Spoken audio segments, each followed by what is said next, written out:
પણ સૌથી ખોટું કરવાનો જેનો ઇતિહાસ હોય એવા વ્યક્તિના વિસ્તારમાંથી શરૂઆત કરીએ અને આપણે શરૂઆત કરી નવસારી લોકસભાથી અને એમાં પણ આખી લોકસભા નહીં 184 વિધાનસભાથી શરૂઆત કરી કે જ્યાં 6,09,000 મતદારો કુલ મતદારો છે।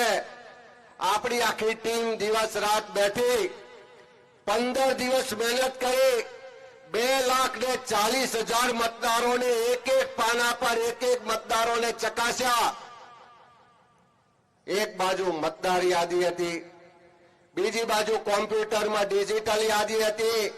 બંનેમાં મેચ થાય, બંનેમાં ભૂલ પકડાય એટલે ત્રીજો વ્યક્તિ કોમ્પ્યુટર પર ઇલેક્શન કમિશનની વેબસાઇટ ખોલે, એ મતદાર યાદીનો નંબર નાખે અને આપણા બંને કરેલી વાત સાચી છે કે નહીં ચેક કરે ને જ્યાં ચેક થાય ત્યાં ખરુંનું નિશાન કરે।